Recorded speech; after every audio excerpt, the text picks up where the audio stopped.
800, el gobernador militar de Santo Domingo estableció que la única fuerza armada encargada del mantenimiento del orden público, de vigilar por la seguridad de las instituciones del gobierno de la República Dominicana, de ejercer las funciones de Policía General del Estado y de velar por la ejecución de las leyes de la República, era la Policía Nacional Dominicana. De manera que por mandato del poder ocupante, que actuaba naturalmente cumpliendo órdenes de sus superiores, la Policía Nacional pasaba a tener las atribuciones que en todas partes del mundo tiene el Ejército, atribuciones que se basan en la posesión del monopolio de la fuerza y por tanto en el monopolio de la violencia organizada de la sociedad. 5 semanas después, el 21 de octubre, tomaba posesión de su cargo el presidente provisional. Ese mismo día, 21 de octubre, Vicini Burgos nombró a los altos jefes de la Policía Nacional y a varios capitanes, primeros y segundos tenientes. Entre los capitanes se hallaba Rafael Leonidas Trujillo, que no había pasado todavía a ser primer teniente. Menos de 2 años después, en septiembre de 1924, Trujillo sería ascendido a mayor y el 6 de diciembre a teniente coronel, jefe de Estado Mayor, comandante auxiliar de la Policía Nacional. 7 meses y medio más tarde, Rafael Leonidas Trujillo pasaba a ser coronel comandante de la Policía Nacional Dominicana. El 13 de agosto de 1927 era ascendido a general de brigada y el 17 de mayo de 1928 la ley número 928 convertía la Policía Nacional en Ejército Nacional. Al llegar a esa posición, en las manos de Trujillo cayó, de hecho, el poder del Estado, y si algo sucedía, le caerían también en las manos las formalidades que le dan legalidad a ese poder.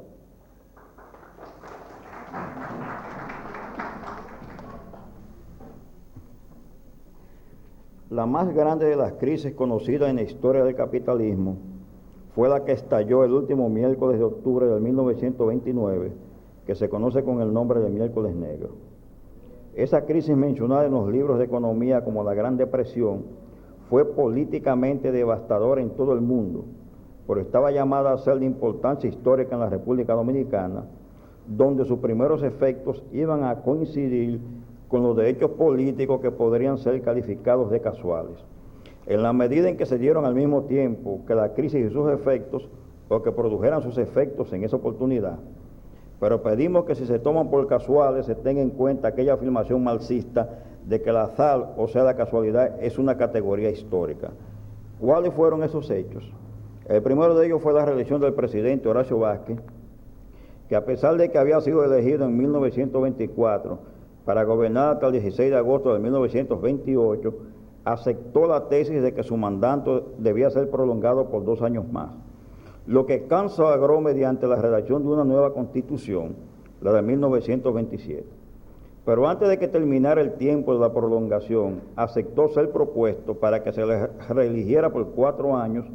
esto es, por un periodo que iría del 16 de agosto de 1930 al 16 de agosto de 1934.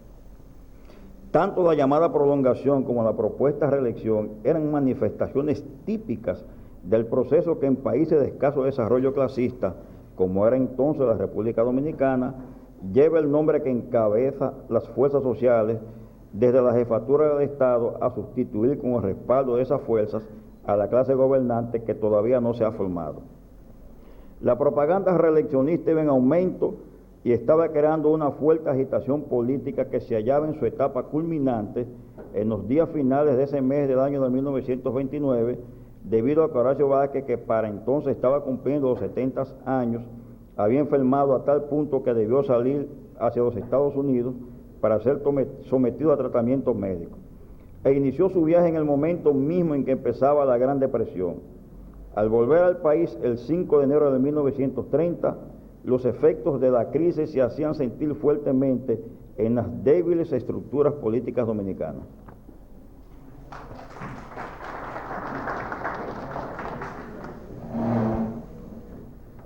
Otro de los hechos sería la ejecución del plan político que iba a poner en manos de Rafael L. Trujillo, lo que el artículo anterior calificamos de las formalidades que le darían legalidad al poder que sobre el aparato del Estado tenía él desde que había pasado a ser jefe de la Fuerza Armada del país, que a partir del 17 de mayo de 1928 cambió su nombre de Policía Nacional Dominicana por del Ejército Nacional. ¿Cuál fue el plan político que pondría en manos de Trujillo las formalidades llamadas a darle legalidad al poder efectivo que tenía en sus manos? Fue el que podríamos bautizar con el nombre de movimiento cívico, puesto que así quedó nombrada en la historia de aquellos días la mascarada de levantamiento armado que se inició en Santiago el 23 de febrero de 1930, cuando un grupo de hombres manejando fusiles que estaban en desuso desde el 1916 tomó la fortaleza de Santiago sin que la guarnición que había de defender le disparara un tiro. Aparentemente el jefe político de ese movimiento era el abogado Rafael Estrella Ureña, y el jefe militar era el tío José Estrella, que había tomado parte en varias azonadas de las que se conocieron en el país antes de la ocupación militar norteamericana de 1916. Pero en realidad había un jefe militar y político, a la vez que dirigía el movimiento en la sombra del anonimato, por lo menos para la generalidad de los dominicanos, y ese era Rafael L. Trujillo, de quien la guarnición de Santiago había recibido órdenes de entregar la fortaleza San Isidro sin combatir. Una orden igual le fue dada a un destacamento del ejército que fue enviado a tomar posiciones entre la capital y lo que hoy es Villa Altagracia, y entonces se llamaba Sabana de los Muertos. Si los militares no dispararon sus armas, tampoco tenían necesidad de usar las suyas los hombres del movimiento cívico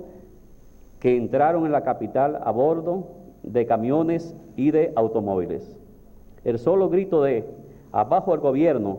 bastó para derrocar el presidente Vázquez, que se había asilado en la Embajada de los Estados Unidos, después de haber nombrado a Rafael Estrella Ureña secretario de Estado de lo Interior y Policía, que de acuerdo con la Constitución era el llamado a suceder al jefe del Estado en caso de renuncia, muerte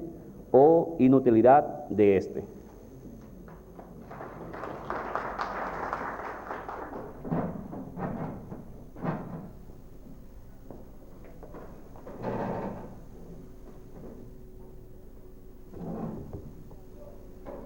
Estrella Ureña iba a durar 5 meses y medio en su cargo de presidente de la República,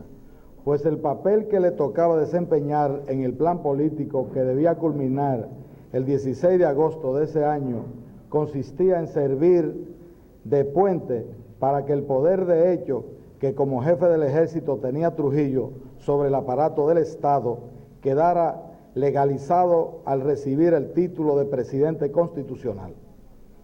Ese título fue alcanzado con una mascarada electoral celebrada el 16 de mayo, que hizo pareja con la mascarada de levantamiento armado llevada a cabo el 23 de febrero. Para dejar bien establecido ese carácter de mascarada, debemos decir que 9 días antes de las elecciones, en protesta por la intervención de los militares en el proceso con actuaciones partidistas en favor de la candidatura Trujillo Estrella Ureña, todos los miembros de la Junta Central Electoral renunciaron a sus cargos. Un día antes de los comicios de la Alianza Nacional Progresista, que era la fuerza política opuesta a Trujillo, retiró a sus candidatos de las elecciones, y cuando después del 16 de mayo la Alianza presentó ante la Suprema Corte de Justicia una demanda de nulidad de las elecciones, hombres armados se apoderaron en pleno día de toda la documentación en que se basaba la denuncia, hecho que se llevó a cabo en presencia de los jueces y del público que se hallaba en el alto tribunal. Pero es el caso que desde el punto de vista formal y por tanto legal, Rafael L. Trujillo pasó a ser presidente de la República y con la autoridad del cargo iba a convertirse en empresario y beneficiario principal de la instalación del capitalismo industrial y financiero nacional que el país no había conocido en toda su historia. Ahora bien, esa tarea sería llevada a cabo por Trujillo, pero el costo que pagaría el pueblo dominicano sería 31 años de opresión,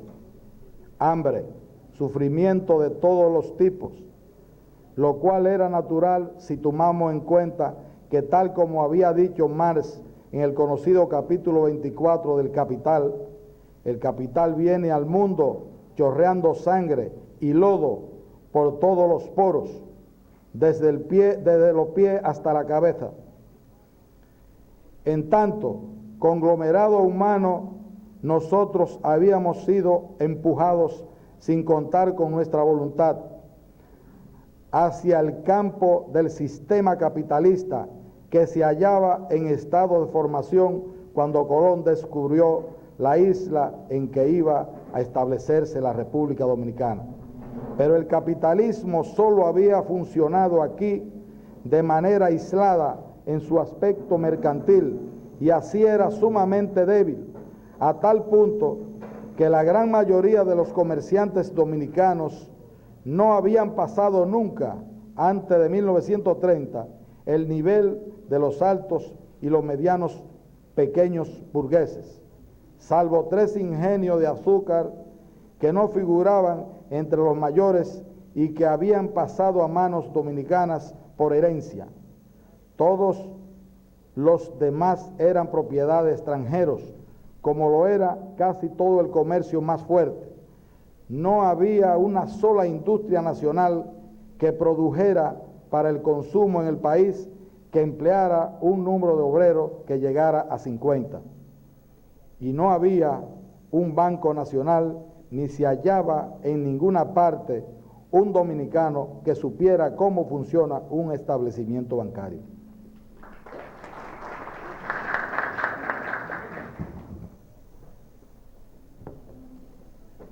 En los países avanzados de Europa, la burguesía fue haciéndose capitales y con ello iba acumulando lo que en el trabajo titulado Carlos Marx llamaría Engels la riqueza social y el poder social. Y sería mucho tiempo después, al llegar a cierta fase, cuando conquistaría también el poder político con el cual iba a convertirse, a su vez, en clase dominante frente al proletariado y a los pequeños campesinos. Engels afirma que si se comprende ese proceso, siempre y cuando se conozca suficientemente la situación económica de la sociedad en cada época, y explica de esos conocimientos, carecen en absoluto nuestros historiadores profesionales. Se explican del modo más sencillo todos los fenómenos históricos y asimismo se explican con la mayor sencillez los conceptos y las ideas de cada periodo histórico, partiendo de las condiciones económicas de vida y de las relaciones sociales y políticas de ese periodo.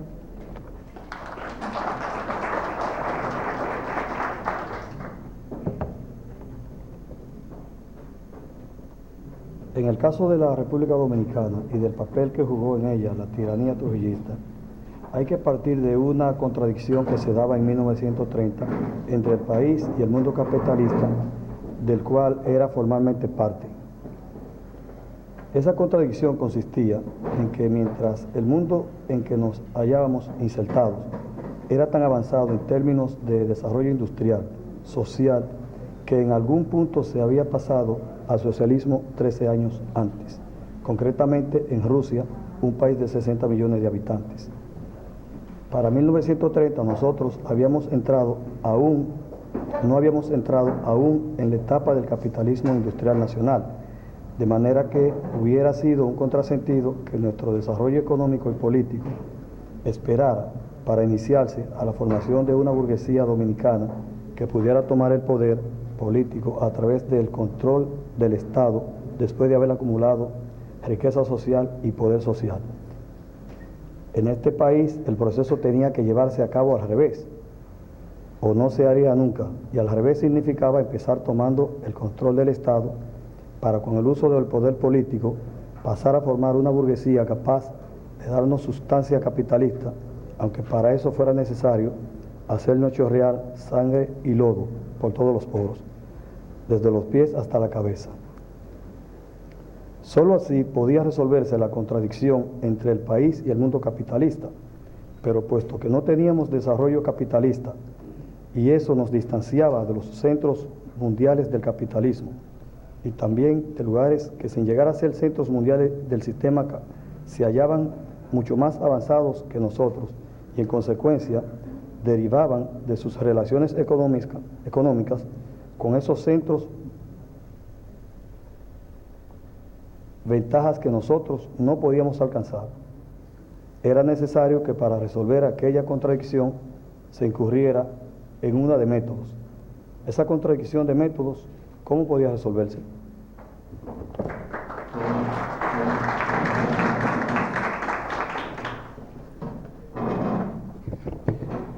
Empezando el desarrollo del capitalismo nacional, por donde más alto había llegado el capitalismo mundial, que era por la formación de monopolios en las principales ramas de la actividad económica. Eso lo hizo Trujillo apoyándose en el poder del Estado, y de esa monopolización se derivó el hecho de que la burguesía trujillista, la primera que llegó al gobierno del país, quedara reducida a Trujillo, a sus familiares y allegados, y que a pesar de su debilidad cuantitativa fuera poderosa y eficiente para alcanzar sus fines propios.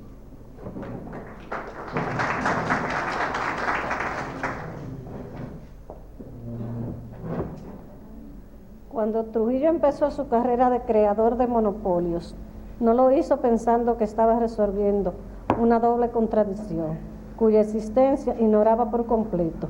ni lo hacía porque creyera que con el uso de los poderes que tenía a sus órdenes, en su condición de jefe del Estado, iba a cumplir un papel histórico. Nada de eso. Lo hizo porque se proponía ser el dominicano más rico de todos los tiempos.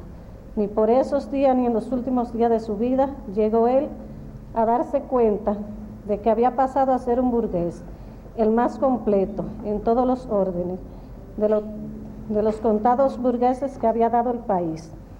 Y en un sentido estrictamente cualitativo, el único de ellos, puesto que ninguno antes que él había sido un capitalista que operaba en todos los campos del sistema, el terrateniente, comercial, el industrial, el financiero. Trujillo actuaba con una idea clara de lo que quería y de cómo podría conseguirlo, sin que le perturbaran en lo más mínimo escrúpulos morales o de otras índoles. Pero además de eso, Trujillo resumió en su persona a toda la burguesía histórica, puesto que aplicó en la República Dominicana métodos de la acumulación originaria que habían puesto en práctica a los conquistadores ingleses de la India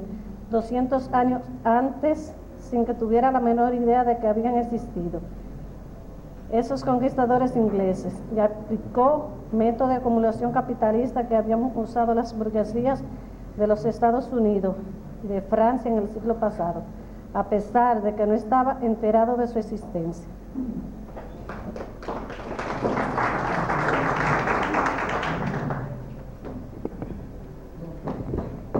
Sabemos de lo que estamos diciendo, sabemos que lo que estamos diciendo va a ser tomado por algunos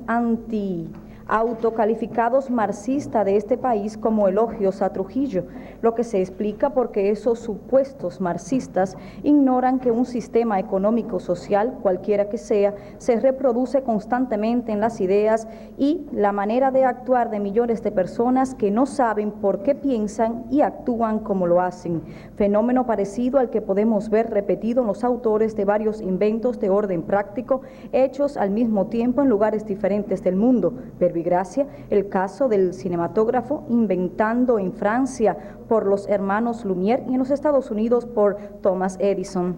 El propósito de establecer un monopolio surge de manera natural en la mente de cualquier hombre que a la vez que aspira a enriquecerse tenga a su disposición la suma de los poderes de un Estado, incluyendo, claro está, el mando de una fuerza militar y que ejerce esos poderes en un territorio donde abunde un producto de uso general, como es el caso de la sal, y por lo tanto no debemos sorprendernos de que al disponer de fuerzas militares en la India, los ingleses organizaran en aquel subcontinente el monopolio de la sal y que casi 200 años después Trujillo hiciese lo mismo en la República Dominicana, donde además de sal marina la había también mineral y sal gema, y él era el jefe del Estado y el comandante real y efectivo de las Fuerzas Armadas.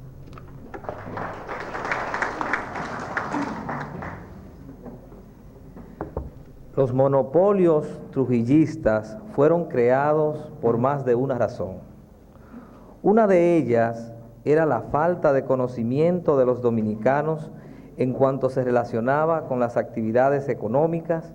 y otra era la incapacidad del país, dado su estado general y habitual de pobreza, para disponer de capitales de inversión. La competencia era normal en el campo del comercio,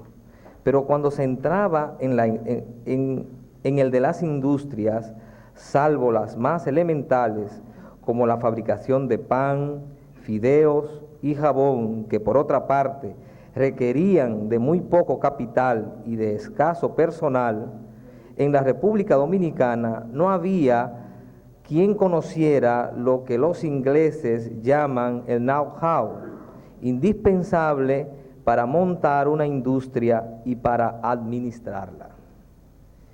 En cuanto a la formación teórica o práctica de personal capaz de manejar un banco,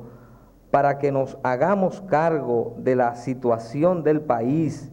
en los años de 1930, diremos que fue después de la muerte de Trujillo cuando se estableció en 1963 el primer banco comercial dominicano,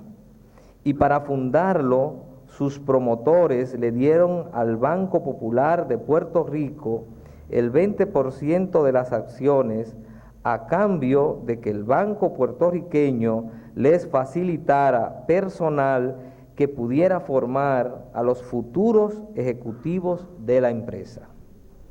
Y agregaremos que para que el comercio nacional aceptara sin reservas depositar su dinero en el banco que iba a fundarse, se le puso el nombre de Banco Popular Dominicano, con lo cual se conseguía dar la impresión de que se trataba de algo así como una sucursal del Banco Popular de Puerto Rico,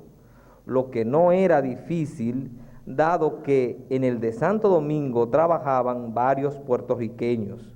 los que se trajeron para formar el cuerpo de empleados.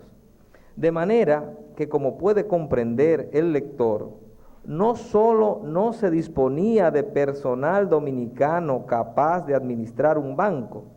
sino que además, todavía para 1963,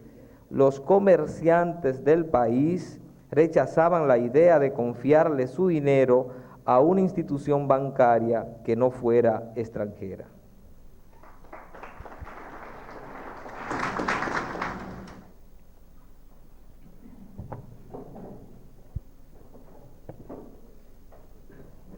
En el terreno de todos los tipos de negocios,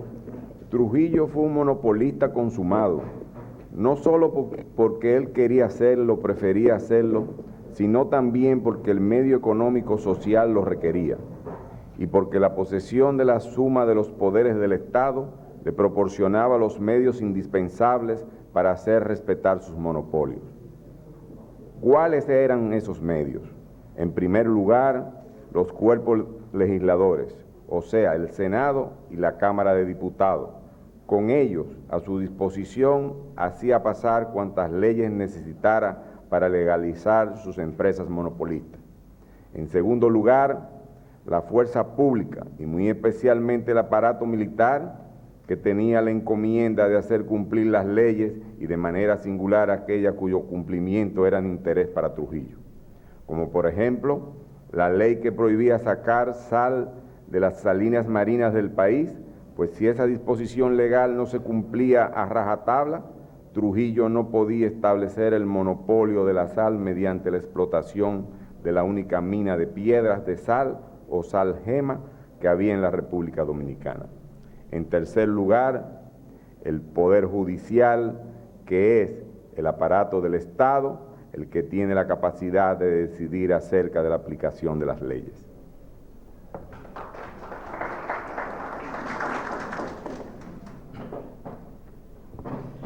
Antes habíamos dicho que dada la pobreza general de los dominicanos, era difícil que alguien dispusiera de capitales de inversión para establecer industrias, pero Trujillo reunió esos capitales mediante el uso de los métodos de la acumulación originaria, cosa que pudo hacer porque el Estado le había proporcionado los medios que debía usar para llevar adelante ese tipo de acumulación. Y llamamos la atención del lector hacia el hecho de que en la medida en que su fortuna aumentaba, gracias a la aplicación de esos métodos, aumentaba también su poder político, que estaba vinculado especialmente en los primeros años de la vida de su dictadura a la capacidad que tuviera Trujillo para resolver problemas económicos personales de muchos dominicanos, especialmente los miembros de las capas de la pequeña burguesía que por sí mismo o por sus familiares y amigos podían ser en un momento factores de importancia en episodios políticos. Algunos de los monopolios trujillistas se mantuvieron desde el día en que fueron organizados o pasaron a manos de Trujillo, hasta el desmantelamiento de la dictadura que fue llevado a cabo después de la muerte del dictador. Así sucedió, por ejemplo, con el de la sal y el de los cigarrillos. Otros se hallaban en proceso de desarrollo y respondían a un nivel alto dentro de las actividades de gran capitalista en que Trujillo tomó parte.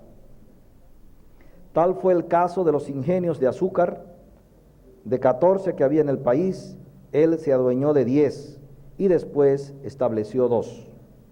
lo que indica que al morir iba camino a convertirse en el propietario monopólico de la industria azucarera nacional.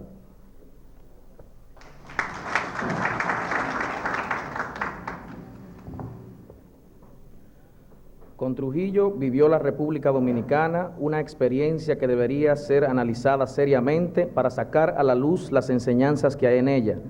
Esa experiencia se expresó en la forma siguiente. El dictador introdujo en el país el capitalismo industrial nacional y también el financiero, y desde ese punto de vista fue el poder que impulsó la etapa más importante del desarrollo capitalista que había conocido nuestra historia, y tal como le tocó ser el más poderoso promotor del desarrollo de las fuerzas productivas que había tenido el país a partir de los tiempos en que comenzó la decadencia de nuestra industria azucarera. Pero, como para desempeñar ese papel necesitó fundar su emporio económico en la existencia de una cadena de monopolios, al mismo tiempo que impulsaba el desarrollo de las fuerzas productivas, en un aspecto lo impedía en otro muy importante. Trataremos de explicar inmediatamente a qué se debía esa contradicción.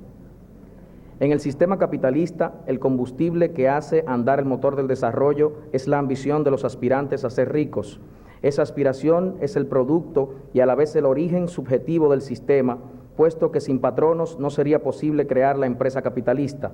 Se acepta como un principio fundamental del marxismo que el trabajador es la más valiosa fuente de las fuerzas productivas, y sabemos que el capitalismo existe porque entre los patronos y los obreros se lleva a cabo un acuerdo mediante el cual los últimos les venden a los primeros su fuerza de trabajo. Luego, hay que reconocer que sin la existencia de la burguesía no habría capitalismo, y que es ella quien organiza la producción apoyándose en que el dinero de que dispone la convierte en la propietaria de los medios que requieren para producir cualquier tipo de mercancía. Y ese precisamente es el privilegio original del cual salen todos los demás que tiene su clase. Ahora bien, Para llegar a la categoría de burgués en un país como la República Dominicana, y de manera muy especial en los tiempos de Trujillo, había que partir de un nivel dado en el orden social, porque salvo en el caso de los comerciantes ricos, que eran los menos, no había posibilidad de disponer de dinero de inversión para ningún tipo de negocio industrial. Y en el caso de los comerciantes, un estudio de los directorios de propaganda hechos en este siglo,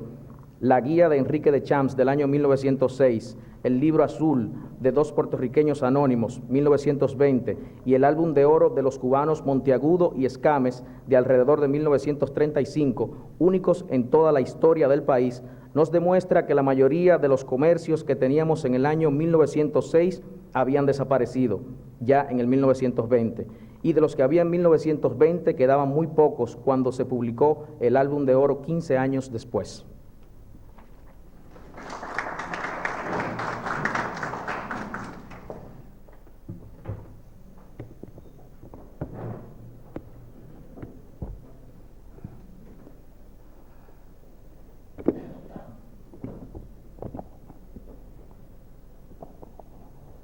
Gracias.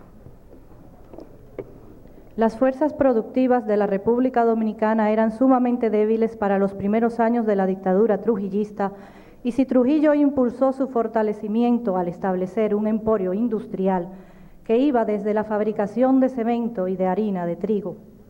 hasta la creación de una línea aérea internacional, lo hizo porque monopolizó todos los negocios en que intervenía,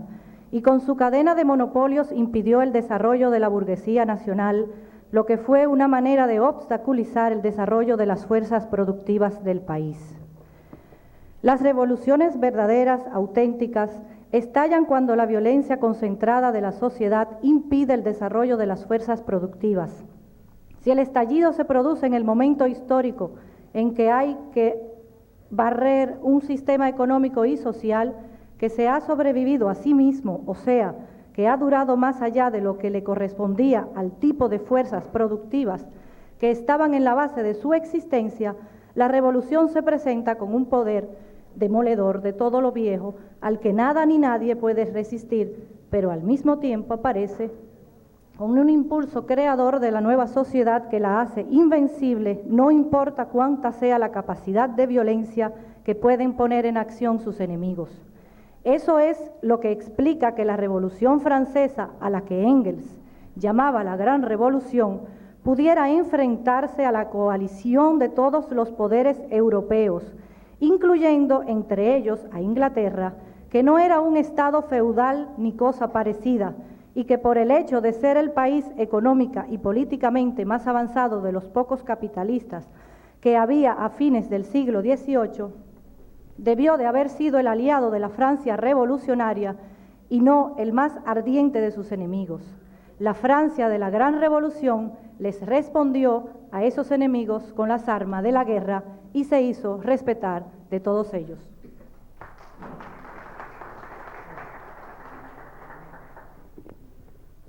Hacemos una breve interrupción en la fluencia de la lectura para dar paso nuevamente a Radio Televisión Dominicana en directo y en vivo, que transmitirá toda esta última hora de esta lectura para todo el país. A continuación, Radio Televisión Dominicana, sus canales y micrófonos entran al Salón de Música de la Biblioteca Nacional, donde se está produciendo desde esta mañana, a las 9:30 de la mañana, la lectura infinita. Radio Televisión Dominicana.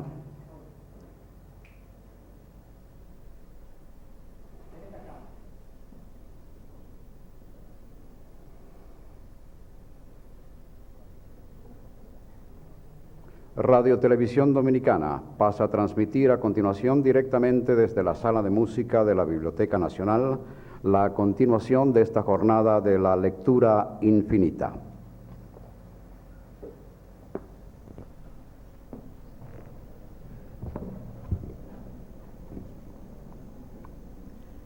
La de Francia fue la revolución burguesa, la de las fuerzas productivas del capitalismo que no podían desarrollarse en todas sus posibilidades porque el poder político seguía estando en manos de la nobleza feudal, a través de los reyes absolutos, y como tal revolución burguesa aparece en la historia como el modelo de todas las que hizo la burguesía. Pero es un modelo si la vemos desde el punto de vista cualitativo, porque a la hora de medir la cantidad de poder destructor y al mismo tiempo de poder creador que ella generó, esa revolución solo puede ser igualada por la rusa, que no fue burguesa, sino proletaria. Hay muchas formas de manifestación de la revolución burguesa. La de los Estados Unidos se hizo en dos etapas. La primera de ellas en el siglo XVIII y con carácter de guerra de independencia. La segunda con el de una guerra civil llevada a cabo en la segunda mitad del siglo XIX entre los estados industriales del norte y los estados algodoneros del sur. La revolución burguesa de España tuvo numerosos episodios, la mayor parte de ellos en el siglo pasado y otra parte en este siglo XX, pero su culminación tuvo lugar bajo el aspecto de un levantamiento fascista que comenzó en el año 1936 y se prolongó en la larga dictadura de Francisco Franco, que vino a terminar con la muerte del dictador en noviembre de 1975.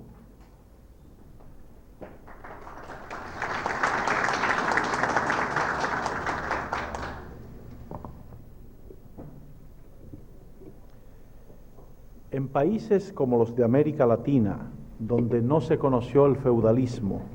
y por tanto la burguesía no podía formarse, como sucedió en Europa, en el seno de ese sistema económico-social, la revolución burguesa tomó las formas más inesperadas y en algunos casos todavía hoy se halla en proceso de desarrollo, como podemos verlo en los ejemplos de Haití, Guatemala, El Salvador y otros. En el caso de la República Dominicana, la pequeña burguesía trinitaria se organizó con el fin de establecer aquí un Estado burgués, pero esa tarea requería como paso previo indispensable la independencia del país, y la conquista de la independencia significaba, a su vez, un levantamiento armado contra las autoridades militares y civiles haitianas. En suma, que el establecimiento del Estado burgués tenía que ser necesariamente el resultado de una guerra de independencia, algo similar, aunque en una medida mucho más pequeña, a lo que habían hecho las colonias inglesas de América del Norte. Esto es, una revolución burguesa bajo la forma de una lucha independentista.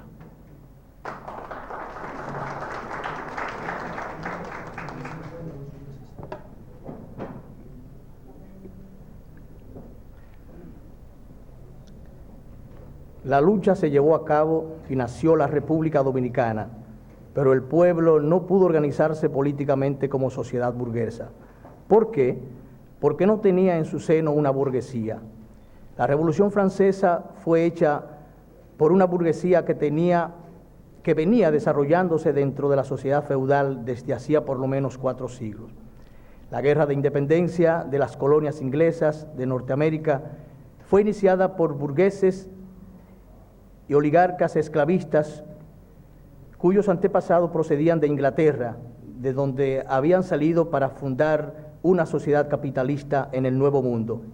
La Revolución Burguesa cubana fue iniciada en 1868 con la Declaración de Libertad de sus esclavos, medida con la cual afirmaron actuando su posición ideológico-burguesa. Pero en la República Dominicana no teníamos burgueses, sino una pequeña burguesía en la que se mezclaban por lo menos 3 capas. La alta, representada por Juan Pablo Duarte, la mediana, representada por Pedro Alejandro Pina, y la baja, representada por Francisco del Rosario Sánchez. Y una pequeña burguesía no podía ser una revolución burguesa,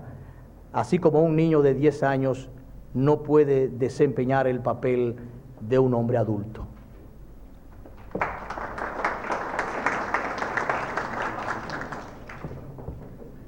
El segundo episodio de la Revolución Burguesa Dominicana fue el levantamiento de Santiago, que tuvo lugar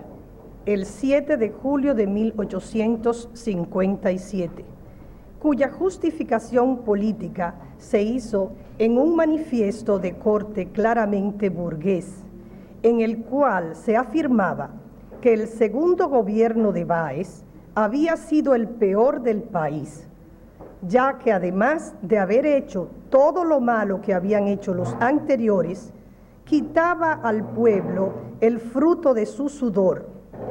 porque en plena tranquilidad pública, mientras el aumento del trabajo del pueblo hacía rebosar las arcas nacionales de oro y plata, mientras disminuidos los gastos públicos, no por disposiciones del gobierno, sino por circunstancias imprevistas, había dado en emitir más papel moneda. Y no solo en emitirlo, sino que no satisfecho con sustraer por ese medio e indirectamente parte de la riqueza pública, había sustraído directamente y en gran cantidad el resto del haber del pueblo. Siempre que usaron la palabra pueblo, los organizadores de ese movimiento revolucionario querían decir comerciantes, o sea, se referían a ellos mismos, altos y medianos pequeños burgueses del sector mercantil.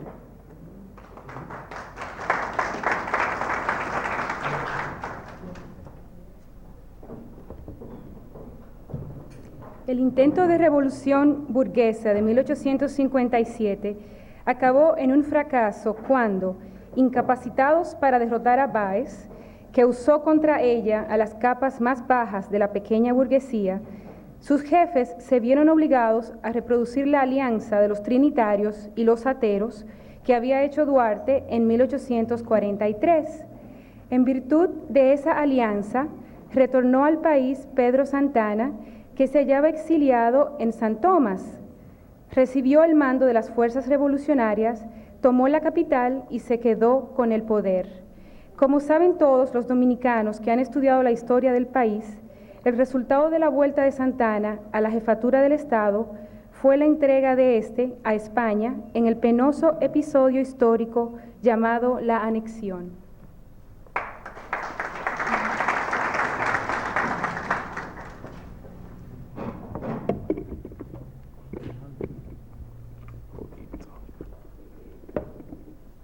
Está bien. Okay. El movimiento de 1857 fracasó porque era una revolución burguesa iniciada y llevada a cabo por la pequeña burguesía comercial del Cibao, de manera que en circunstancia fue una repetición del fracaso de los trinitarios originado en causas semejantes. El tercer intento de hacer una revolución burguesa en nuestro país se llevó a cabo al mismo tiempo que se llevaba a cabo la Guerra de la Restauración. El nombre de esa guerra nos indica que lo que se perseguía con ella era una restauración. El Estado era restaurar el Estado burgués llamado República Dominicana. Pero además, en todos los documentos redactados por los líderes políticos que iniciaron y sostuvieron la lucha contra el poder español, resplandece la ideología burguesa de sus autores. Pequeños burgueses con mayor base doctrinaria en lo que formaron la Trinitaria, salvo quizás Juan Pablo Duarte, pero en fin de cuentas pequeños burgueses que pensaban como burgueses y sin embargo no podían actuar como tales.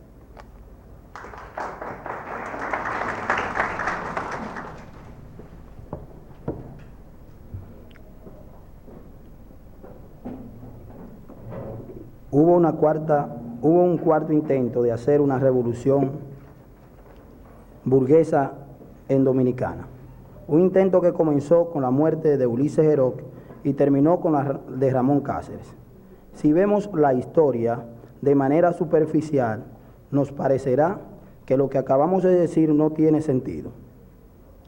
Pues, ¿cómo se explica que un propósito semejante se mantuviera tanto tiempo, desde mediados de 1899 hasta fines de 1911.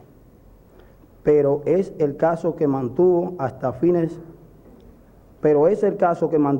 porque aunque fueran personalistas a tal punto que tenían los nombres de sus caudillos, horacistas y jimenistas, los dos partidos políticos que se disputaban a tiros el poder en todos esos años eran ideológicamente burgueses. En el caso de los jimenistas o bolos, su fundador, Juan Isidro Jiménez, era un típico comerciante burgués, el único que tuvimos en todo el siglo XIX y los primeros años del XX. Estúdiense las medidas del gobierno de Ramón Cáceres y se verá que todas ellas se dirigían en un grado que no se había conocido antes a organizar el país como Estado burgués. Naturalmente, Cáceres tenía que fracasar y pagó ese fracaso con su vida, porque a pesar de que intentó hacerlo, no pudo echar las bases materiales indispensables para la existencia de un Estado burgués, tarea que llevaría a cabo el gobierno de ocupación militar norteamericana en 1916, como explicamos al comenzar esta serie de artículos.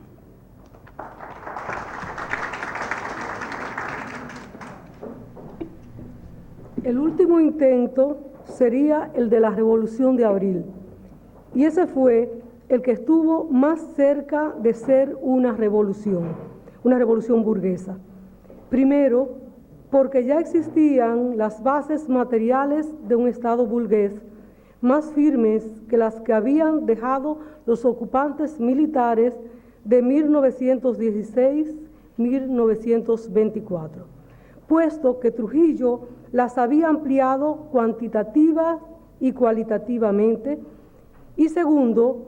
porque en esa ocasión se produjo un estallido de las fuerzas productivas nacionales cuyo desarrollo había sido obstaculizado por la tiranía, que no toleraba la formación de burgueses, dado que eso ponía en peligro el aspecto monopolista del capitalismo trujillista.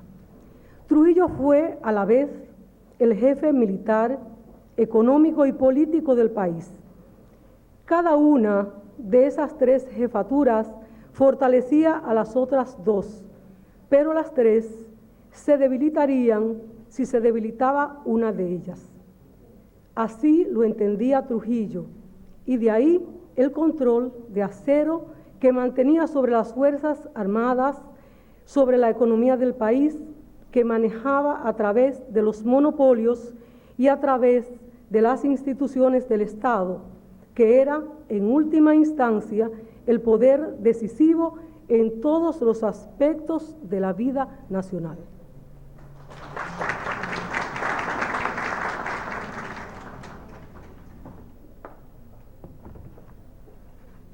Los aspirantes burgueses que no pudieron satisfacer sus aspiraciones bajo el régimen trujillista creían en la democracia representativa, que aunque para ello tuvieron relación con el sistema capitalista, era y es la proyección política de ese sistema. Pero sus ilusiones quedaron destruidas con el golpe de Estado de 1963. Así pues, ese golpe pasó a ser subjetivamente un elemento obstaculizador del desarrollo de las fuerzas productivas capitalistas. De allí que con él se provocara el último y a la vez el más fuerte intento de revolución burguesa conocida en la historia de nuestro país. El próximo intento será el primero de la revolución proletariada dominicana.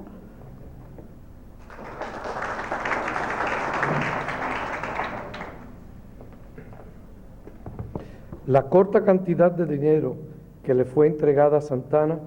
es suficiente para que nos hagamos una idea de lo que eran en ese momento el país y el grupo social que pretendía ser su clase dirigente, esto es, la alta pequeña burguesía comercial del Cibao, pero también para que nos hagamos cargo de cuál era la situación económica dominicana, y no solo en el Cibao, sino en todas las regiones, porque si es cierto que los hombres de Franco Vidó, no pudieron tomar la capital, lo cual era un efecto de su mala organización y pobre armamento, también lo era que las fuerzas de Báez no fueron capaces de derrotar a la tropa de Franco Vidó, de lo que se deduce que los dos combatientes se comparaban en su escaso poderío, lo que era un reflejo de la pobreza general del país. Dicho en pocas palabras, los soldados de los dos bandos respondían en capacidad militar a una sociedad que no era todavía capitalista, pero que además atravesaba en esos momentos por una situación de crisis económica llamada a prolongarse algunos años. Esa situación de crisis económica se traducía para las capas más bajas de la pequeña burguesía en miseria, y como esas capas formaban el grueso de la población dominicana, podía afirmarse que las mayorías nacionales se hallaban en la peor de las condiciones imaginables. Para tratar de comunicarle vida a una economía en trance casi mortal, los dos gobiernos, el de Santiago y el de Báez, ponían en circulación millones y millones de pesos papel, con lo cual ambos se engañaban a sí mismos, porque una economía precapitalista enferma no podía sanar con medidas propias de países capitalistas.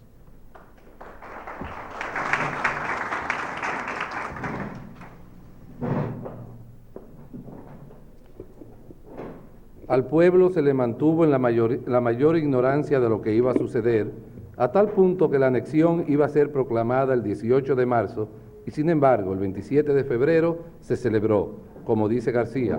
obra citada, página 371 y siguientes, en la forma acostumbrada y con la misma solemnidad de siempre. Y en el mensaje presidencial y las memorias que los ministros le presentaron ese día al Senado consultor, no había una frase siquiera reveladora de que se trataba de anexar el país a España. ¿Por qué se le ocultaba al pueblo lo que estaba haciéndose? ¿Era por miedo a una reacción patriótica o por miedo de que los generales baecistas desataran una oposición armada? Debía ser por ambas cosas.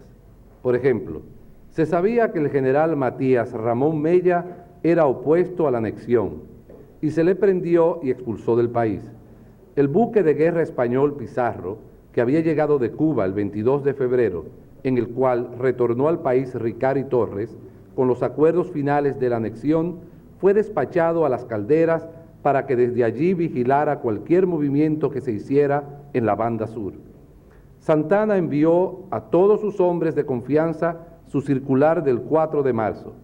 Se formó un batallón de milicias con todos los españoles que vivían en la capital y los oficiales españoles que habían llegado a fundar una escuela y una revista fueron agregados a la comandancia de armas y al cuerpo de artillería. El general Santana asumió el mando militar del país y, de acuerdo con lo que dice García, hizo llamamientos aislados para irse atrayendo parcialmente a todos los militares de su partido. Las propiedades que, como remanente de las que dejaron los haitianos, le quedaban al Estado, fueron distribuidas en pago de sueldos o a creencias y maquinarias entre los adeptos principales de la causa anexionista, tocándoles a uno las casas, a otro los barcos y a muchos los más feraces terrenos. Los ascensos militares fueron prodigados a manos llenas y hasta hubo distribución de grados masónicos, repartos que el vulgo apellidó bautismos.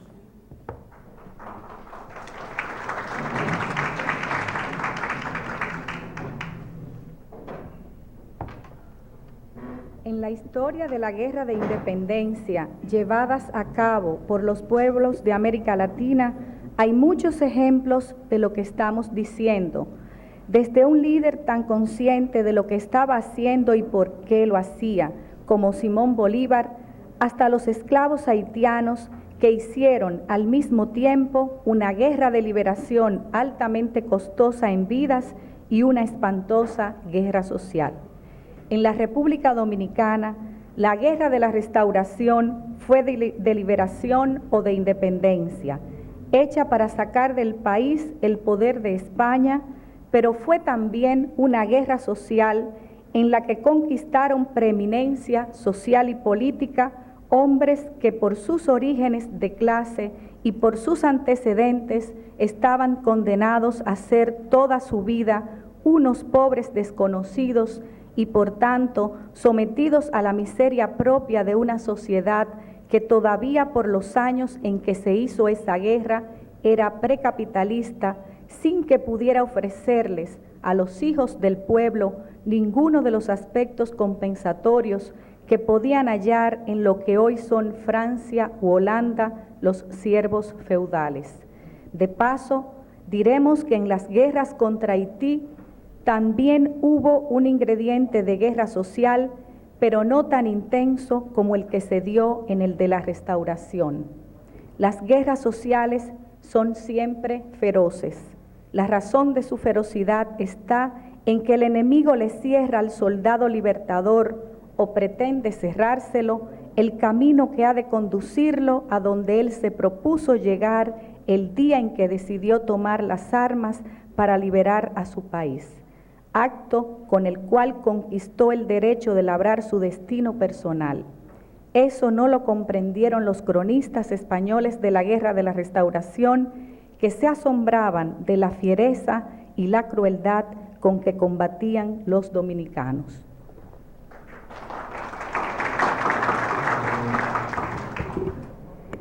En cuanto al baecismo,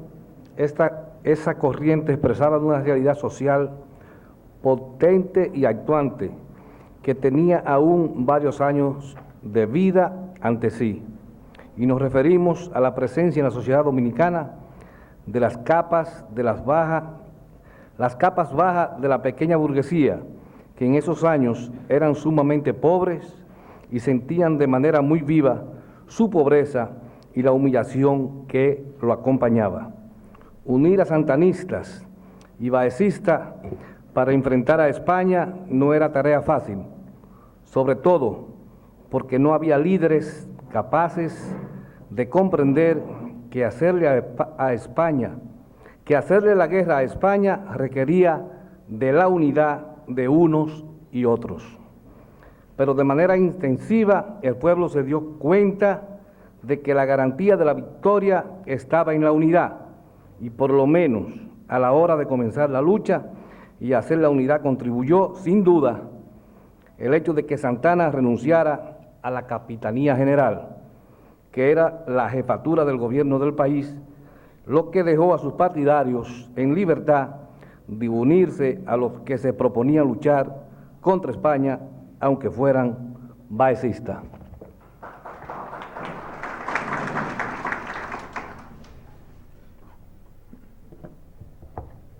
Buceta, sigue diciendo García, abandonó el camino de Guayubín y tomó el de Castañuelas con intención de dirigirse a Montecristi. Monción y Pimentel, que habían reunido sus fuerzas, le persiguieron hasta Castañuelas, donde dejaron descansando a la infantería, mientras Pimentel seguía la persecución con la caballería, valiéndose, cuenta García, de hachos encendidos para poder ver en la oscuridad de la noche las huellas que dejaban los hombres de Buceta, y cuando se dio cuenta de que Buceta se proponía volver a Guayubín, mandó un expreso donde Monción para pedirle que se le uniera, cosa que sucedió a medianoche, y al amanecer del 17 alcanzaron las columnas españolas. La atacaron y la derrotaron, con lo cual, sin darse cuenta de lo que estaban haciendo, evitaron que las fuerzas de Guayubín, aumentadas con los soldados de Buceta, pudieran resistir la embestida dominicana que iba a tener efecto al día siguiente.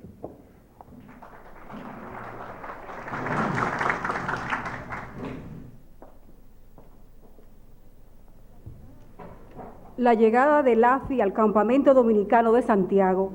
fue uno de esos actos que llevan a cabo los hijos del pueblo en las horas críticas de la historia, impulsados por la fuerza del instinto de conservación que se manifiesta en los hombres de acción a través de los hechos, y sin la menor vacilación. En esos casos, el instinto de conservación es trasladado del individuo a la comunidad de que es miembro, sea ella familia, tribu o nación, y en consecuencia lo que se aspira a conservar, aunque el agente activo no dé cuenta de ello, no es la vida personal, sino la de su comunidad. Laffy intuyó que la revolución restauradora en cuyas filas se hallaba él, corría peligro de muerte si la columna de Suero y Capa llegaba a Santiago,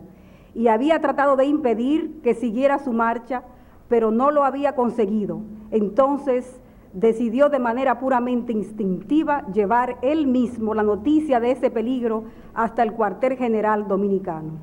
Laffy debió llegar a Santiago el día 5 de septiembre, muy de mañana, y la información que transmitió a los jefes de la revolución causó, dice Archival, página 104, un momento de confusión en el campamento de los nacionalistas. Se reunieron los notables militares y civiles del movimiento restaurador para decir si se tomaba en consideración la solicitud del general Laffy de oponerse al paso de la columna de Suero. Se decidió llamar al general Gregorio de Lora, jefe de Moca, el mismo que había sido insultado en Puerto Plata por un capitán español, notas de Juan Bosch, y cuando vino ya se le tenía lista la tropa y los elementos con que debía salir al día siguiente a ocupar los pasos de las Lavas, a fin de impedir el auxilio español a Santiago.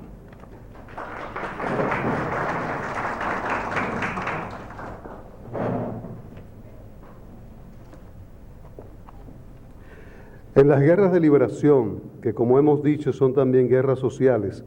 y por eso mismo populares, en el caso del pueblo que las lleva a cabo, se manifiesta con todo su vigor el poder creador de las masas,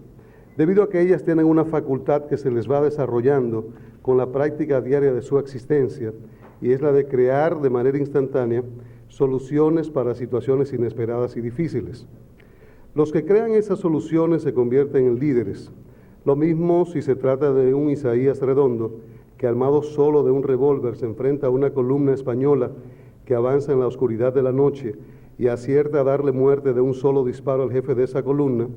que si se trata de un analfabeto dotado de condiciones para mandar a sus subordinados a la acción bajo el fuego enemigo, como era el caso de Gaspar Polanco. De hombres así hubo abundancia en las filas de la Revolución Restauradora, y gracias a ellos fue posible ganar la batalla de Santiago, que en buena lógica militar debió perderse porque la guarnición española de esa ciudad estaba respaldada, aunque ella no lo supiera, por la columna del coronel Capa, en la cual figuraba un general dominicano de condiciones excepcionales, el general Juan Suero.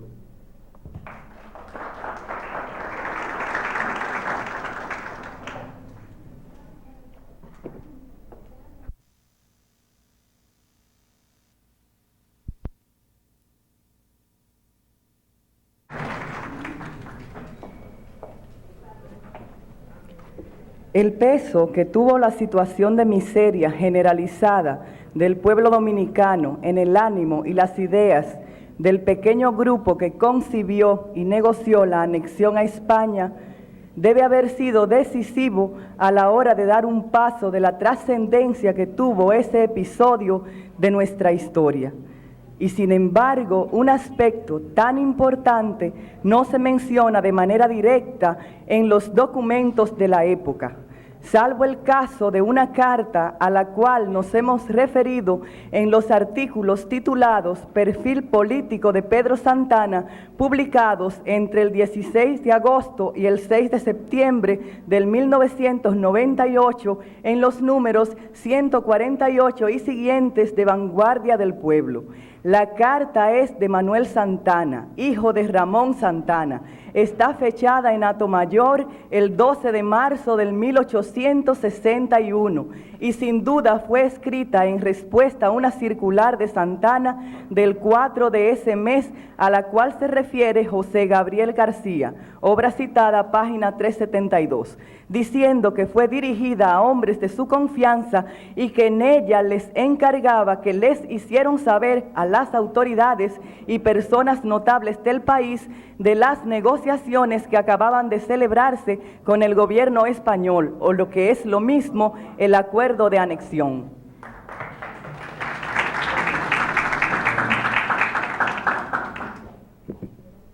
La miseria general de la época está dicha en pocas palabras por el brigadier Antonio Peláez Campomanes en su memoria de la parte española de la isla de Santo Domingo, escrita en noviembre de 1860 para informar sobre el estado del país al capitán general de Cuba, publicada por Emilio Rodríguez de Morici en Antecedentes de la anexión a España, editora Montalvo, Ciudad Trujillo, 1955, páginas 107 y siguientes. Al hablar de la organización del Ejército Dominicano, Peláez Campomanes decía que sus hombres iban a la guerra contra Haití descalzos, medio desnudos y sin más provisiones que alguna galleta, que por extraordinario les da el gobierno. Se mantienen con caña de azúcar, plátanos, boniatos, batatas, ñames y otras raíces que abundantemente produce sin cultivo el terreno. Y dice que los militares, cualesquiera que fueran sus rangos, recibían sueldos que no alcanzaban para su sustento. Desde el soldado que semanalmente tiene señalado 10 y 6 pesos dominicanos, equivalente a 10 centavos americanos, nota de Juan Bosch, y que casi nunca recibe, hasta el presidente de la República, que debe recibir mensualmente 100 pesos fuertes, equivalentes a $100, nota del autor Juan Bosch. Todos viven de lo que pueden producir ellos mismos y que consecuentemente, a consecuencia de esta penuria, es que no pudiendo el gobierno recompensar con pensiones ni buenos sueldos a sus servidores, se ha visto en la necesidad de no escasear los títulos militares para premiar las acciones notables al frente del enemigo, tanto a los blancos como a los de color.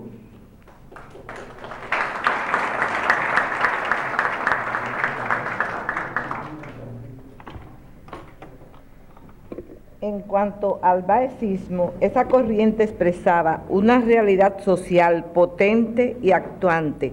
que tenía aún varios años de vida ante sí, y nos referimos a la presencia en la sociedad dominicana de las capas bajas de la pequeña burguesía, que en esos años era sumamente pobre y sentían de manera muy viva su pobreza y la humillación que la acompañaba.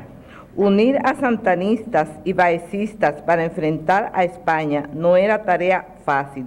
sobre todo porque no había líderes capaces de comprender que hacerle la guerra a España requería de la unidad de unos y otros. Pero de manera instintiva, el pueblo se dio cuenta de que la garantía de la victoria estaba en la unidad. Por lo menos a la hora de comenzar la lucha y a hacer la unidad contribuyó sin duda el hecho de que Santana renunciara a la Capitanía General, que era la jefatura del gobierno del país, lo que dejó a sus partidarios en libertad de unirse a los que se proponían luchar contra España, aunque fueran baecistas.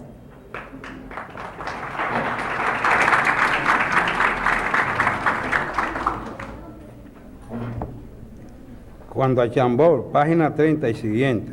que al recibir la noticia de la toma de Guayubín, la dirección de la conspiración de Santiago,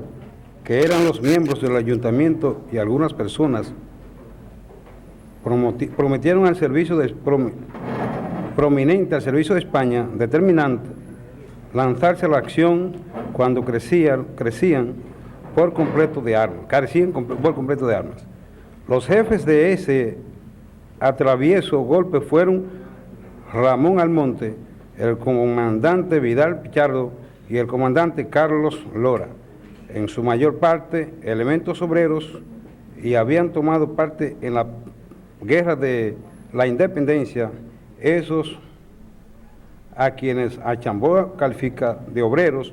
no eran obreros sino artesanos y tal vez bajo pequeños burgueses pobres. Pero hasta hace muy pocos años, en 1960 y tantos, en la República Dominicana se les llamaba obreros a todo lo que ganaban la vida con tareas manuales, aunque no le vendieran a nadie su fuerza de trabajo. Por ejemplo, ese Ramón Almonte, que figura en la obra de Archambault, en los jefes del movimiento de Santiago, era sastre y tenía su taller en la calle Traslamar, tal como dice Archambault, pocas líneas después de haber mencionado por primera vez su nombre. Gracias.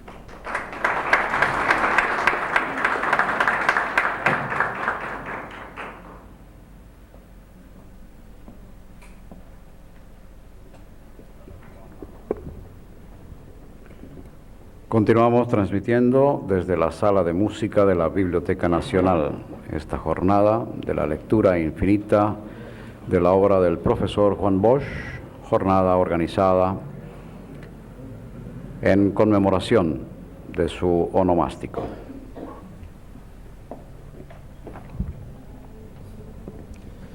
En Santiago y en Puerto Plata,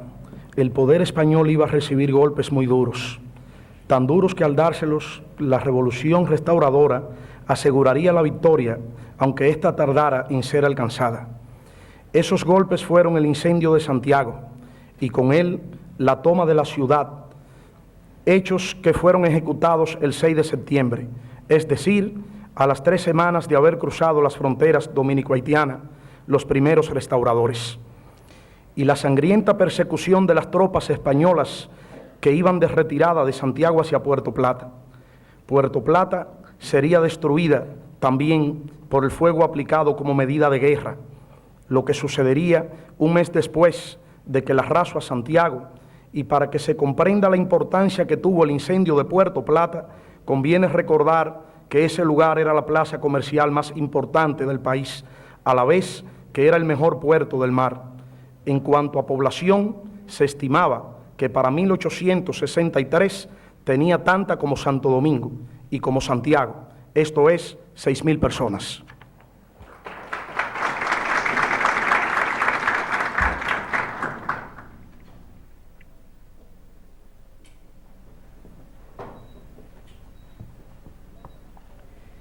El plan avanzaba tan rápidamente que a principios del mes de junio,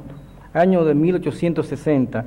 llegó al puerto de Santo Domingo un buque de guerra en el que viajaba el brigadier general Joaquín Gutiérrez de Rubalcaba, que venía de España y se dirigía a Cuba, pero después de hacer aquí una escala lo suficientemente larga como para recoger informaciones de interés para el gobierno de su país, y al comenzar el mes de octubre arribaba a Puerto Plata otro navío de guerra que traía al brigadier general Antonio Peláez Campomanes. Gutiérrez Rubalcaba tuvo entrevistas con los funcionarios que rodeaban a Santana, entre ellos con el vicepresidente Antonio Abad Alfau, y Peláez Campomanes con el propio Santana, de las cuales rindieron cuenta, junto con la situación del país, al capitán general de Cuba, Francisco Serrano, a quien el gobierno español había señalado como la persona que debía tomar la decisión final sobre lo que conviniera hacer con la República Dominicana. A su regreso a Cuba, el brigadier Peláez Campomanes llevaba de acompañantes al ministro Pedro Ricard Torres y a Mariano Álvarez, cónsul de España en nuestro país, que parece haber sido, del lado español, un personaje importante en las negociaciones que culminaron con la anexión.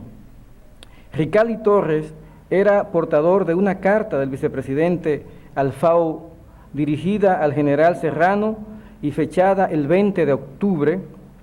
dato que ofrece García en la obra citada, etc.,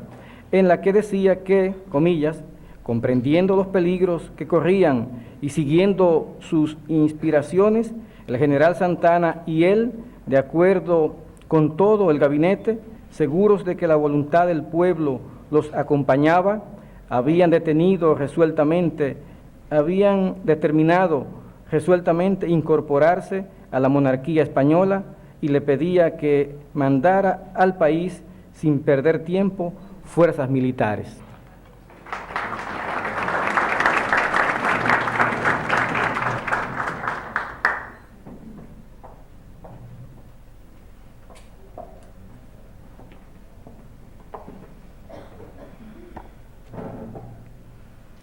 En ese momento, de entre los restauradores surgió un jefe y fue Gaspar Polanco, el hombre que acababa de pasar de las filas españolas a la de la Revolución. Al comenzar la acción de Guayacanes, las fuerzas dominicanas ocupaban las alturas y las de España no pudieron sacarlas de allí. Cuando los soldados del batallón Vitoria se retiraban en dirección hacia Santiago, los restauradores que quedaron ocupando los lugares más altos del sitio donde se habían combatido, debieron pensar que sería bueno perseguir al enemigo que se alejaba. En la ciencia militar de aquellos tiempos, el papel de la caballería era precisamente perseguir al enemigo que se retiraba, y Gaspar Polanco había sido hasta unos días antes un jefe de la caballería española. Todo pues concurría a ser de Gaspar Polanco el perseguidor de la tropa que se alejaba de Guayacanes en dirección de Santiago, y en el proceso de la persecución, Gaspar Polanco quedó convertido en el jefe de los restauradores. Eso era ya cuando probablemente el 27 o el 28 de agosto las fuerzas de la revolución iban reuniéndose en Quinigua y se aprestaban a marchar sobre Santiago para embestir al enemigo en la capital del Cibao, a donde el día 23 habían llegado los soldados de Vitoria sin el jefe, con el cual habían combatido en Guayacanes, pero sí con el comandante general brigadier Buceta, liberado de manera casi milagrosa de una muerte segura.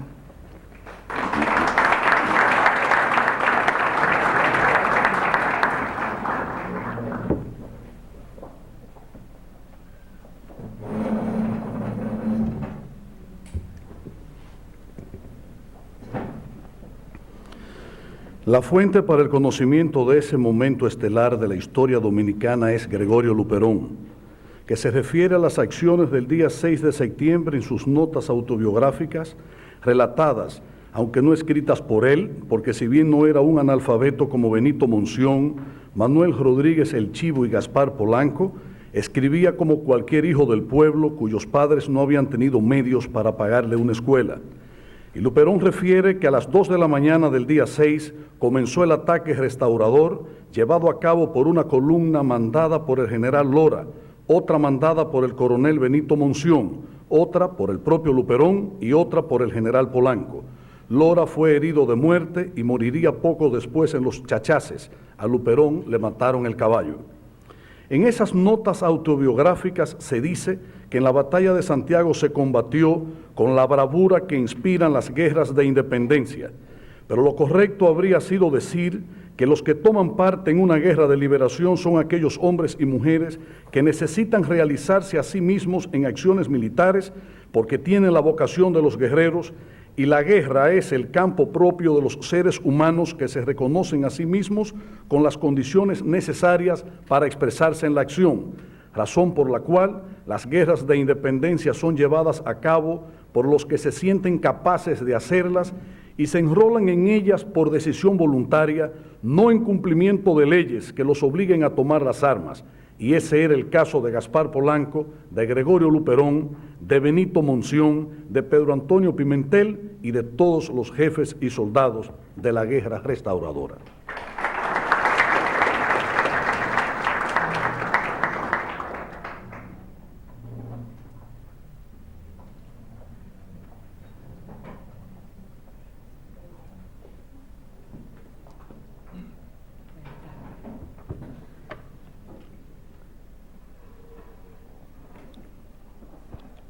A Antón Guzmán le parecía poco que Santana lo autorizara a ir al Ceibo para emplear allí sus 3,000 pesos y le pidió a su compadre que le diera alguna ayuda para ampliar la inversión de su dinero.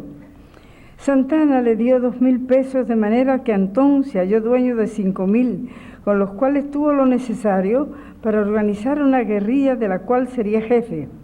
Esa guerrilla iba a combatir a Santana y por tanto a los españoles,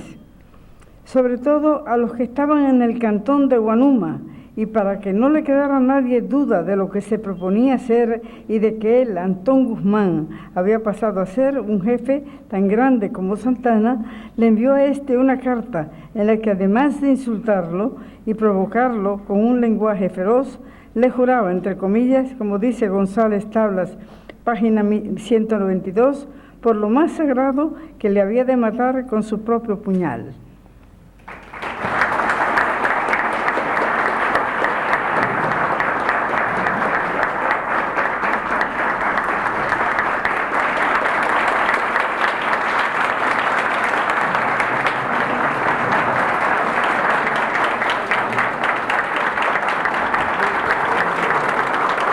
Los aplausos son para doña Carmen Trujillo de Bosch, esposa del profesor Juan Bosch.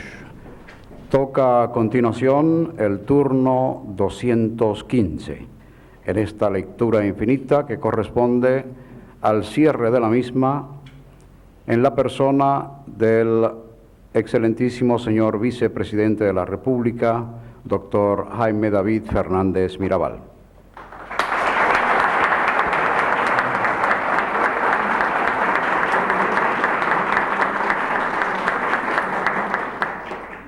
La guerra de la Restauración brotó de las entrañas del pueblo dominicano con el vigor de un torrente impetuoso que se llevaba por delante todo lo que se le interponía. En horas de la noche del 15 de agosto cruzaron la frontera dominico-haitiana poco más de 100 hombres y el día 31 el agente comercial de los Estados Unidos le escribía al secretario de Estado William Seward diciéndole que todo el Cibao se ha levantado en armas y están matando y arrollando a los españoles donde los encuentran. El 6 de septiembre le informaba: la revolución ha estado ganando fuerza por días y prácticamente todos los lugares poblados se han declarado contra los españoles. En varias partes del país, donde había solo unas pocas tropas españoles, los comandantes llamaron en su auxilio a los dominicanos y les dieron armas y municiones con la intención de marchar hacia Santiago y La Vega para aplastar la rebelión. Pero tan pronto se vieron con armas en las manos, los dominicanos hicieron con ellas carnicería de españoles. Los pocos españoles y residentes españoles y soldados que escaparon con vida huyeron hacia la capital.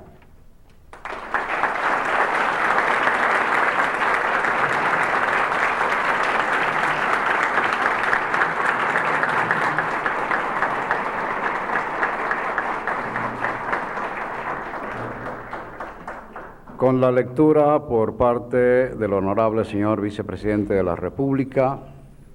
concluye esta jornada, lectura infinita de la obra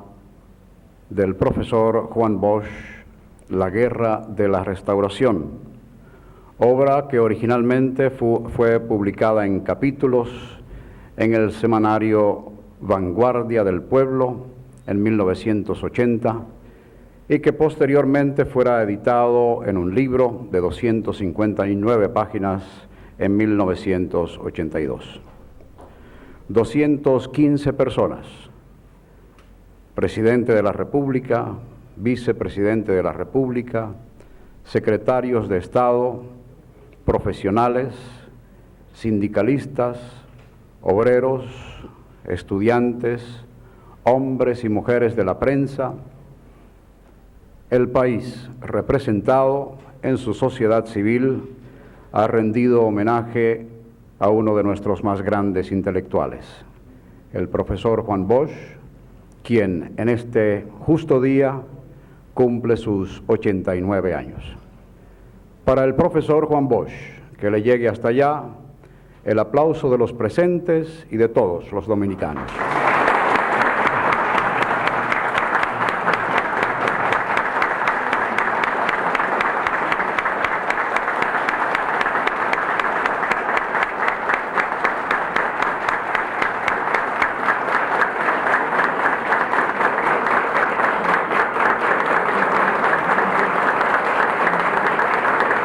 Con esta parte final de la lectura infinita celebrada en el Salón de Música de la Biblioteca Nacional, Radio Televisión Dominicana ha llevado a todos los confines del país este acto histórico que por su gran éxito se pretende realizar e instituir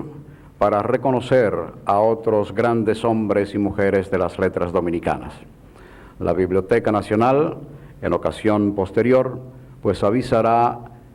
una nueva jornada de lectura infinita para honrar a otros intelectuales. Radio Televisión Dominicana, la Biblioteca Nacional y el comité organizador de este homenaje al profesor Juan Bosch, compuesto por la Secretaría de Estado de Educación y Cultura, el Consejo Presidencial de Cultura, la Biblioteca Nacional, el Consejo Presidencial de Apoyo al Desarrollo Provincial y el Teatro Nacional, han concluido esta jornada de la lectura infinita. Radio Televisión Dominicana pasa a continuación a su transmisión regular. A ustedes los presentes, muchas gracias por haber honrado a este Teatro Nacional y al comité organizador con su presencia y su lectura. Muy buenas tardes.